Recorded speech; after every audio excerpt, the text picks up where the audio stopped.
The wedding had just ended, but the bride wasn't celebrating. Keisha stood alone outside the Marriott, her ivory dress catching the humid Atlanta breeze like a ghost refusing to rest. Her bouquet lay forgotten in the back seat of a rented sedan, petals already beginning to wilt in the Georgia heat. Upstairs, the reception pulsed with life.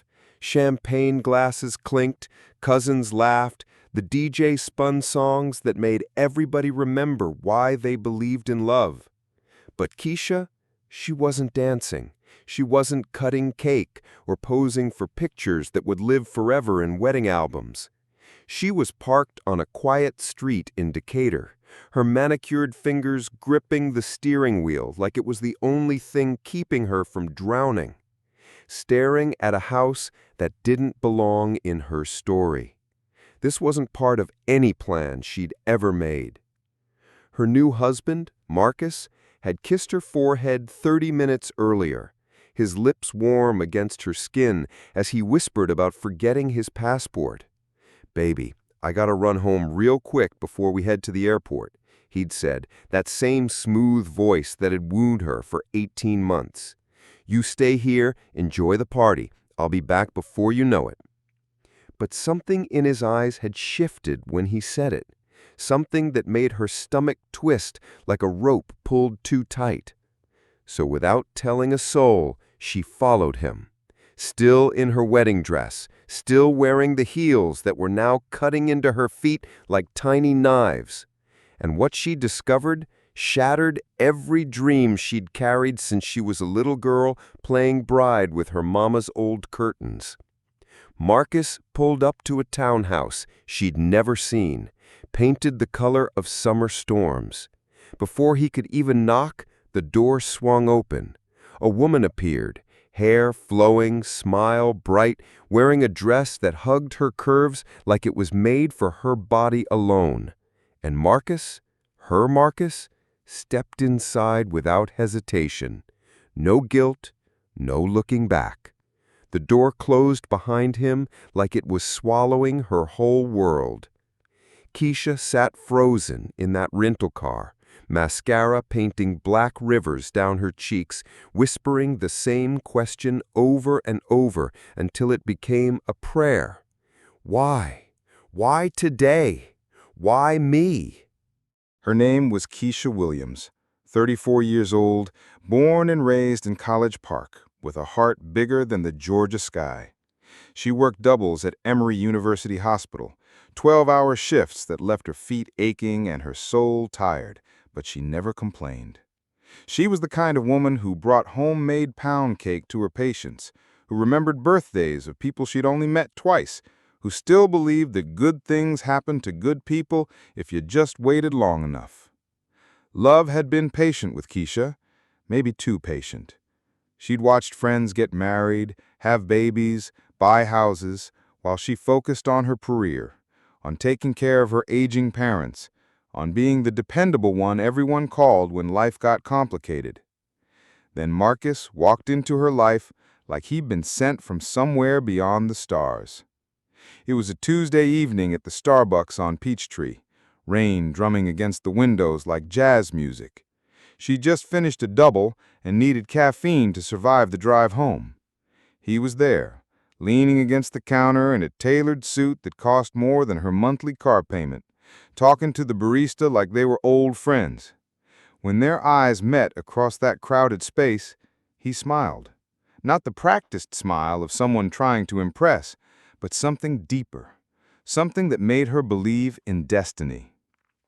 "Excuse me," he said, walking over with confidence that didn't feel arrogant, "but do you believe some meetings are written in the stars?" Marcus Thompson was 37, smooth-talking without being slick, a real estate developer who specialized in renovating historic properties around Atlanta. He told her stories about growing up in Southwest Atlanta, how he'd started with nothing but ambition and a dream, how he'd built his company from the ground up. His words painted pictures she wanted to live inside. They started with coffee dates that stretched into dinner conversations, Sunday brunches that became long walks around the Beltline. He learned she loved old Motown records and quiet Saturday mornings. He surprised her at work with lunch from her favorite soul food spot. By the third month, he was having dinner with her parents every Sunday after church. When he proposed 6 months later, on a bridge in Savannah, with Spanish moss hanging like wedding veils around them, everyone said it was too fast. Her best friend, Jasmine, pulled her aside at the engagement party, worry creasing her brow. "Girl, are you sure you really know this man?" Her brother Terrell had been even more direct. "Something about that dude seems rehearsed, like he's playing a role." Even her mama, who wanted nothing more than to see her baby girl happy, had asked pliantly one evening while they folded laundry together, "Keisha, baby, do you know who this man is when nobody's watching?" But Keisha believed in fairy tales. She believed in second chances and perfect timing and prayers answered when you least expect them. Marcus had a way of making every doubt disappear with a touch of his hand and words that sounded like promises carved in stone. He made her feel like she was the only woman who'd ever mattered, the answer to every prayer he'd never spoken out loud. What Keisha couldn't see was the shadow growing behind all that light, the deception that had been planted long before she ever walked into that coffee shop.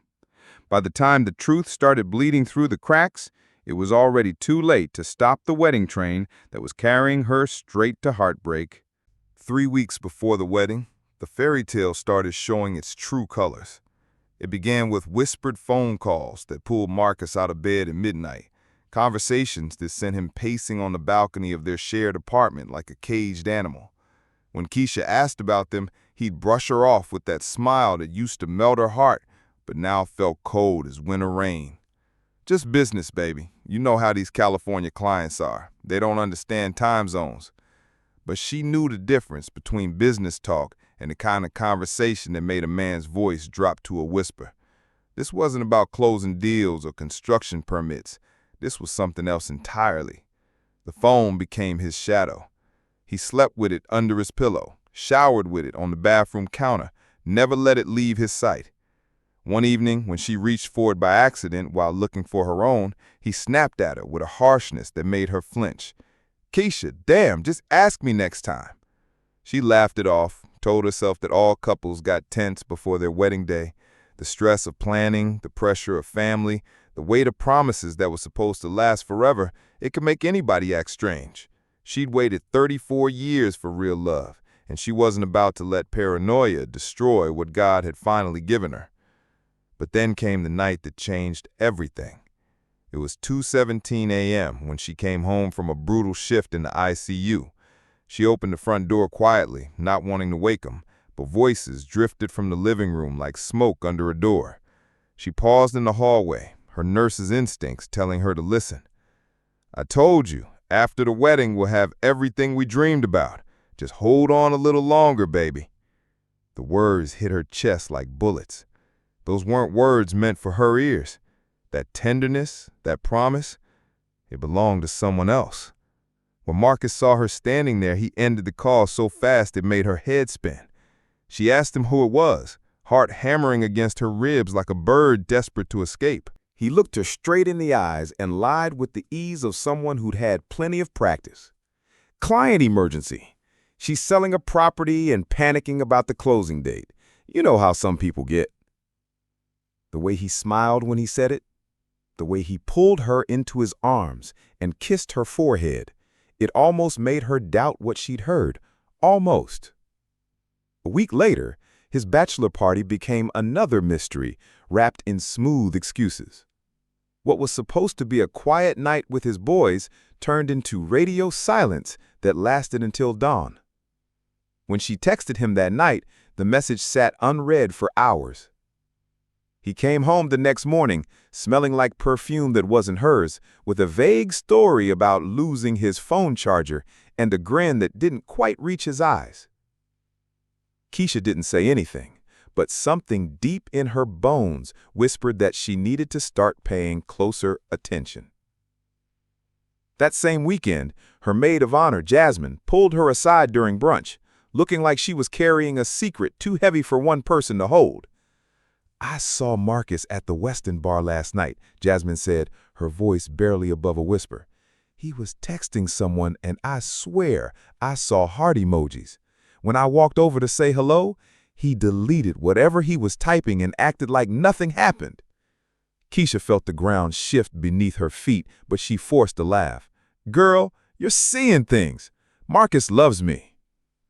But late that night, alone in their bed while he slept, she stared at the ceiling and wondered if love was supposed to feel like walking on broken glass, always careful not to cut yourself on the sharp edges of doubt. She told herself it was wedding nerves, pre-marriage jitters, the fear that comes with promising forever to another imperfect human being. She convinced herself that love meant trusting, even when trust felt like jumping off a cliff with your eyes closed.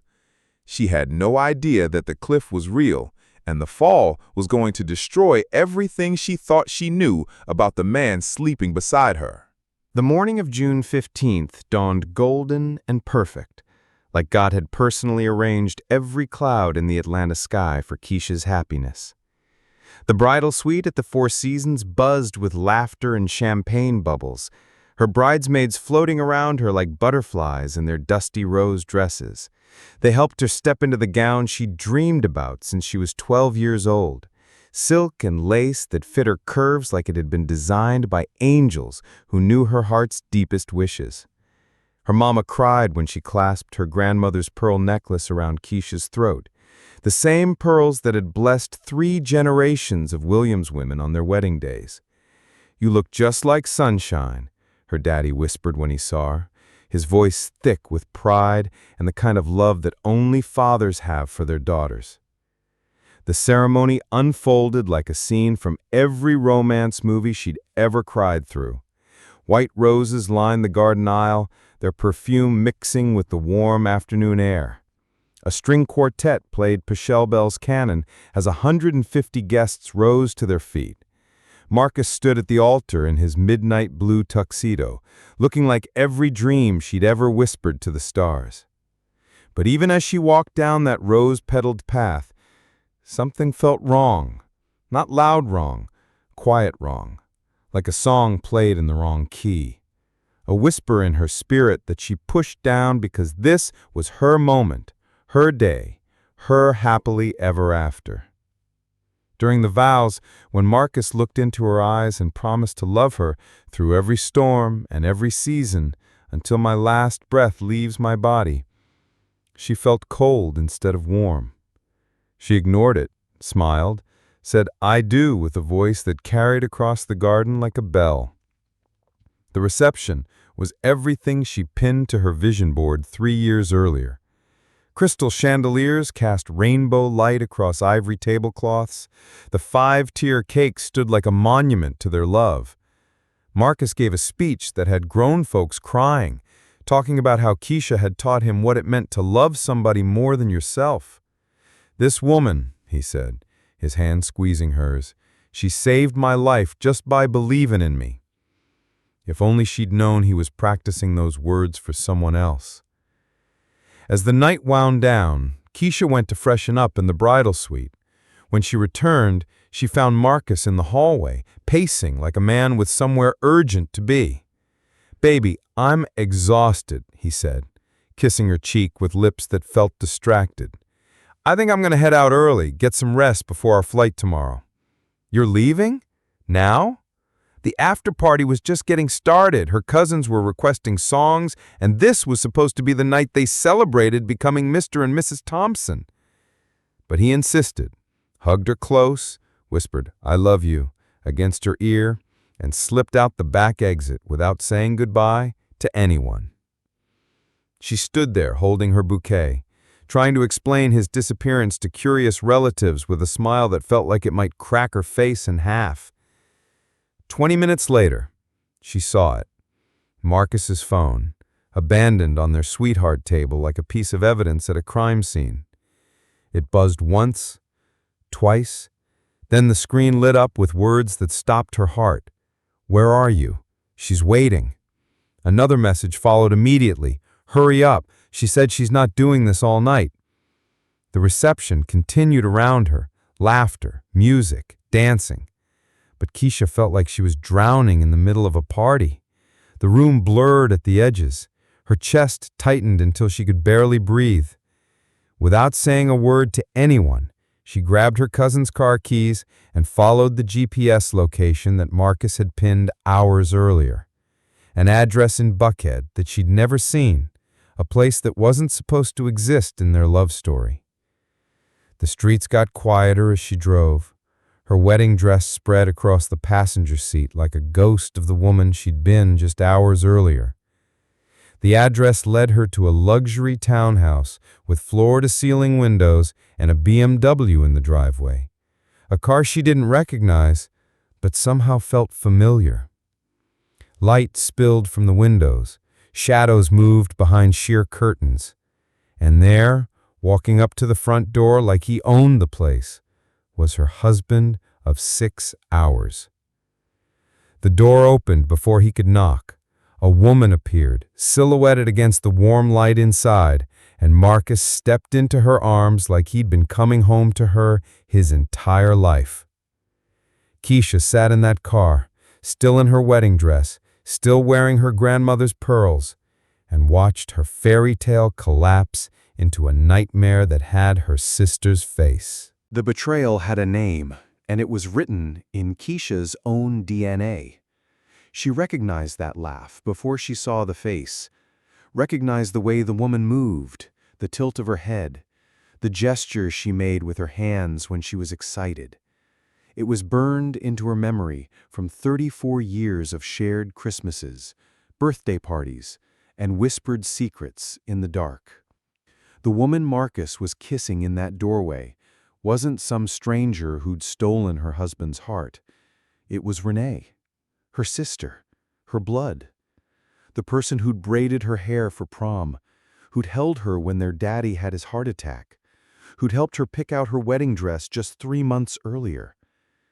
Keisha's hands shook so violently she could barely hold her phone steady as she pointed it toward the window and pressed record. She had to document this, not because she wanted to, but because her mind couldn't process what her eyes were showing her. No one would believe this without proof. Hell, she was living it and could barely believe it herself. Through the window, she watched Renee lead Marcus deeper into the townhouse, her red silk dress flowing behind her like spilled wine.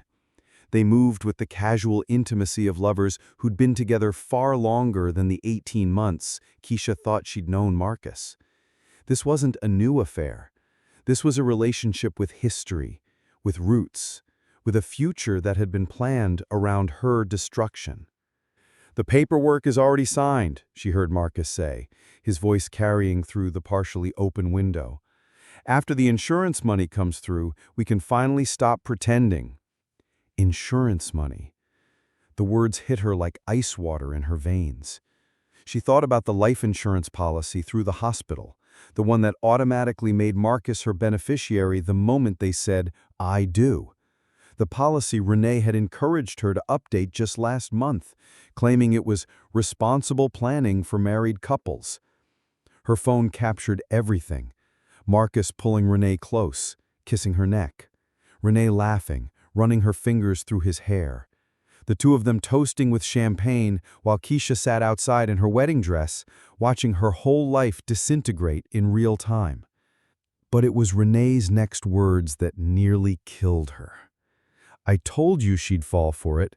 Keisha always believes what she wants to believe. She's been lonely so long she was practically begging for someone to love her." They laughed. Both of them laughed at her pain, at her trust, at the sister who'd spent her whole life believing that blood meant something sacred and unbreakable. Keisha slumped forward in the driver's seat, her forehead pressed against the steering wheel, her wedding dress pooling around her like the death shroud of every dream she'd ever had. The woman she trusted most in the world had sold her out for money and a man who could lie like breathing. She didn't scream, didn't bang on the door demanding answers, didn't collapse in the street like her heart wanted her to do. Instead, she drove home in silence, her phone full of evidence that would change everything. her soul carrying a wound that would never fully heal. But by morning, grief had transformed into something harder, something that glittered like steel in sunlight. If Renee and Marcus thought they could destroy her and walk away rich, they were about to learn that Williams women didn't break easily.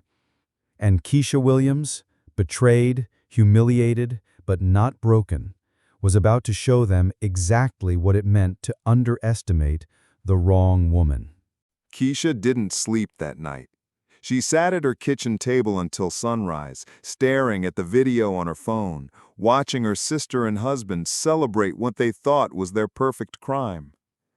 Every time she pressed play, the betrayal cut deeper, but so did her resolve.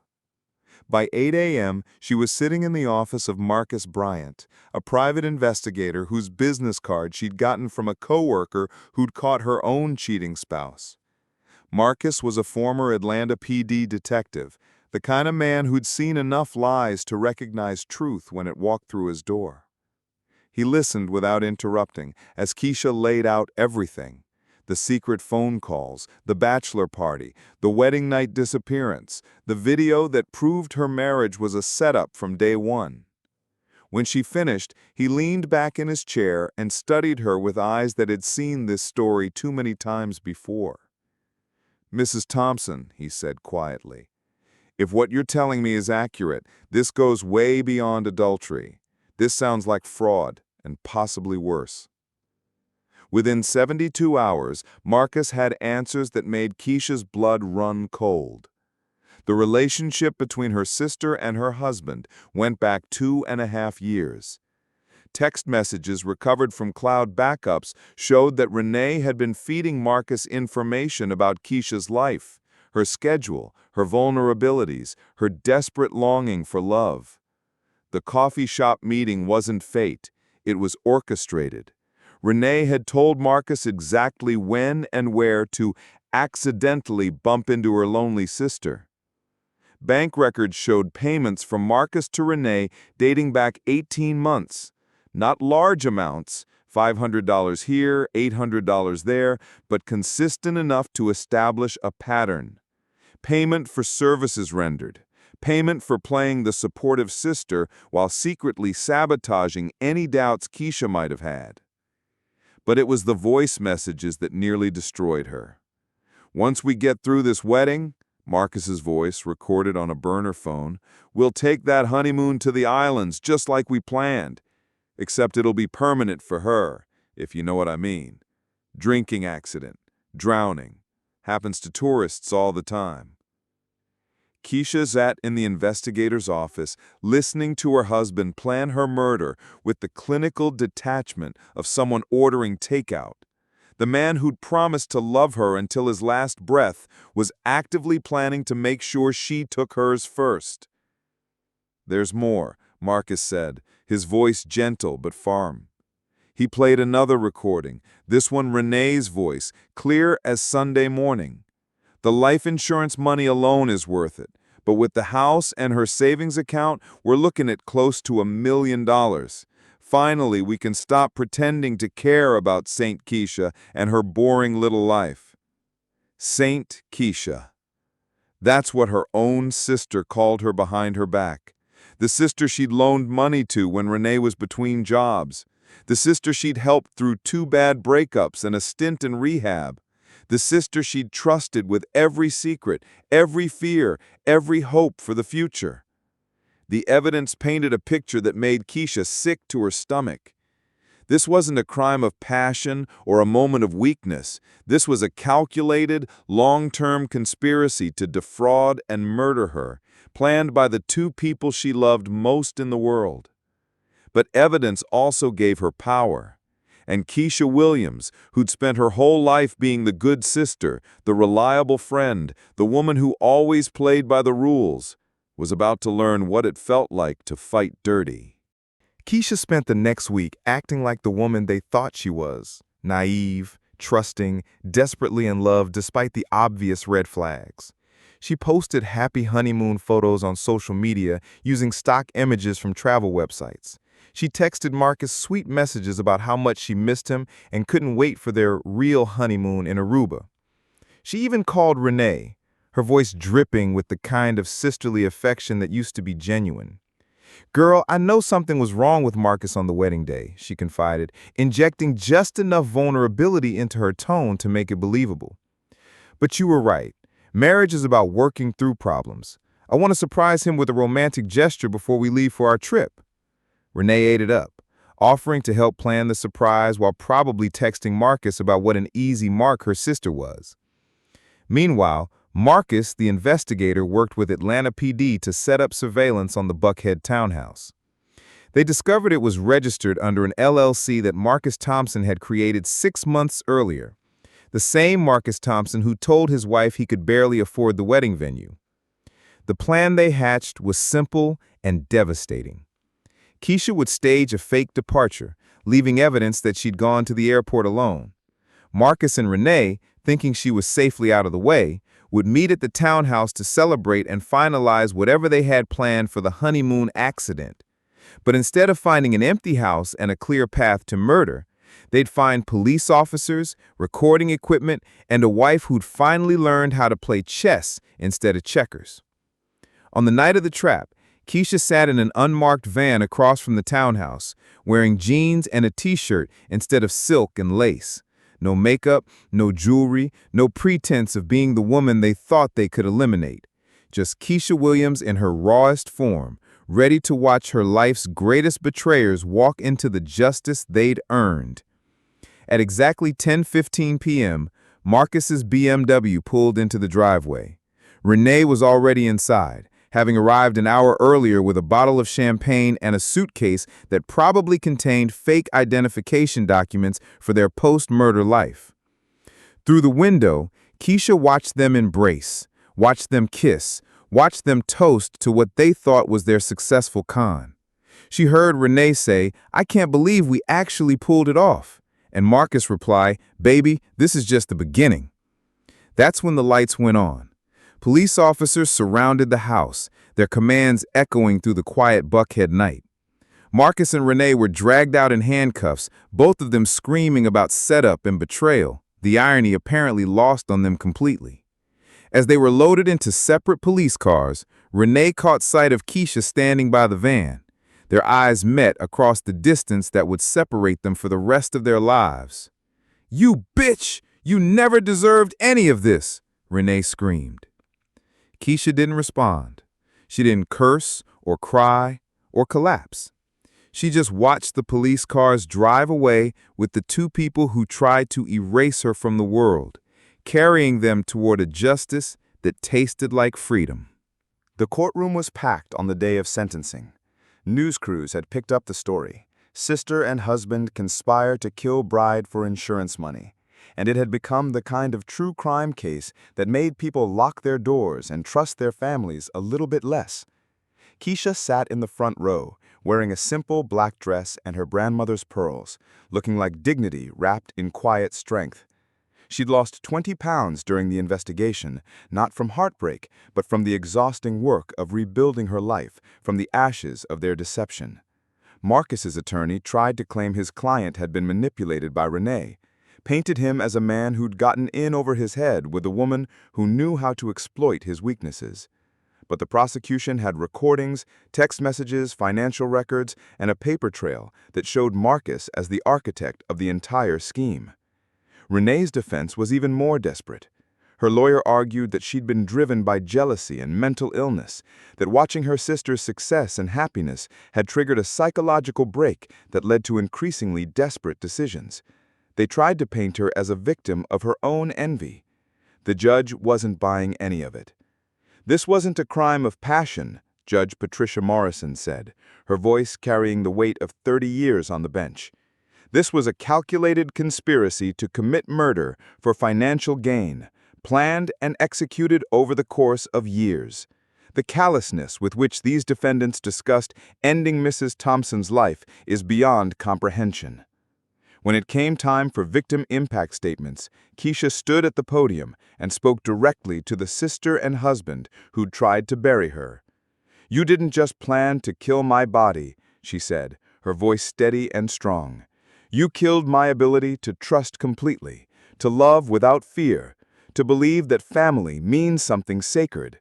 You took my innocence about human nature and murdered it as surely as if you'd put a gun to my head." She turned to Renee, the sister who'd shared her childhood, her secrets, her unconditional love. "I would have given you anything you asked for," Keisha said, tears finally coming, but not breaking her voice. "All you had to do was ask.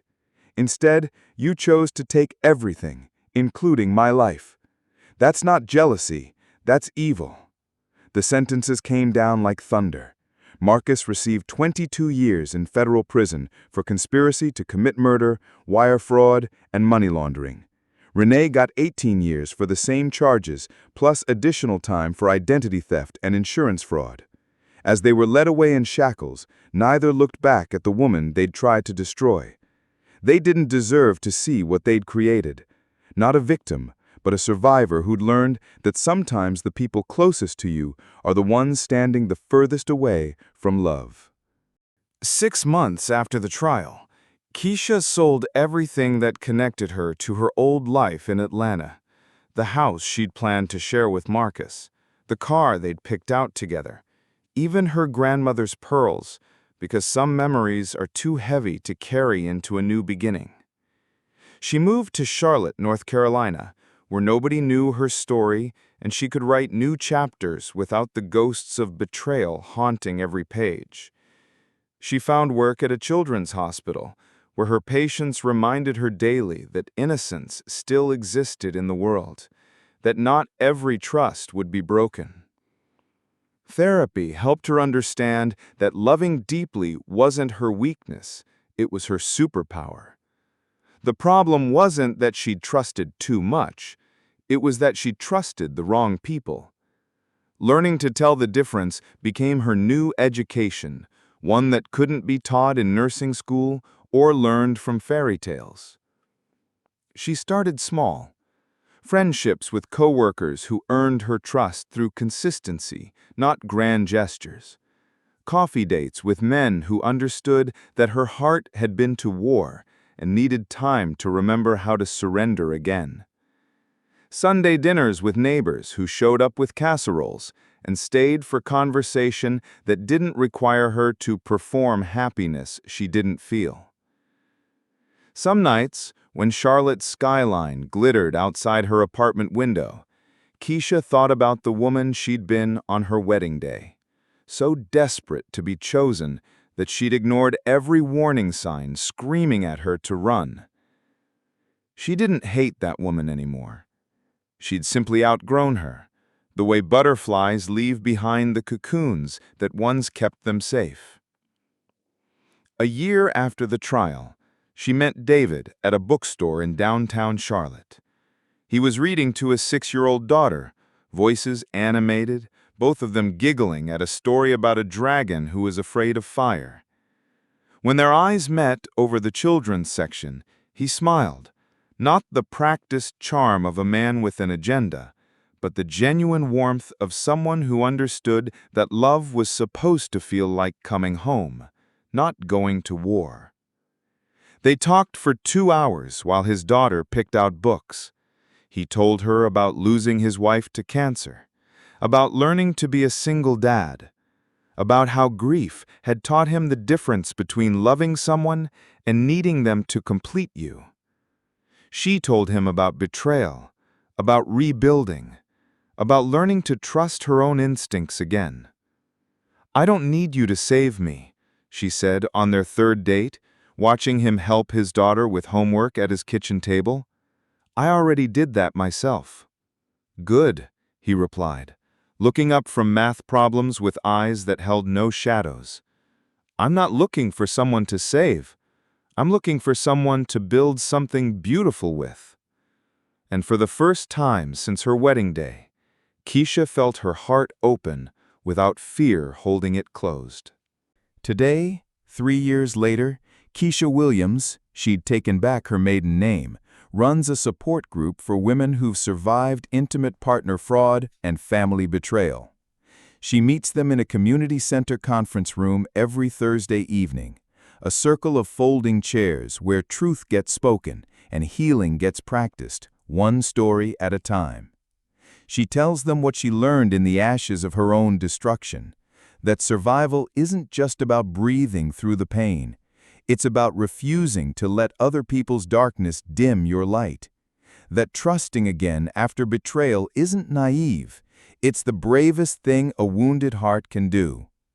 Sometimes, late at night when sleep won't come, she thinks about Marcus and Renee in their separate prisons, serving time for crimes against love itself. She doesn't hate them anymore. Hatred is too heavy to carry into a future bright with possibility. But she doesn't forgive them either, because forgiveness is a gift they haven't earned and may never deserve. What she does is remember that their betrayal taught her the difference between being loved and being chosen. Marcus chose her as a victim. Renee chose her as a sacrifice.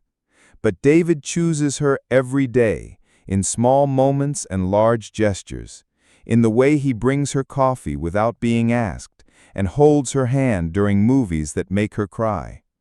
The scar on her heart from their deception will always be there, but it's no longer the defining feature of her story.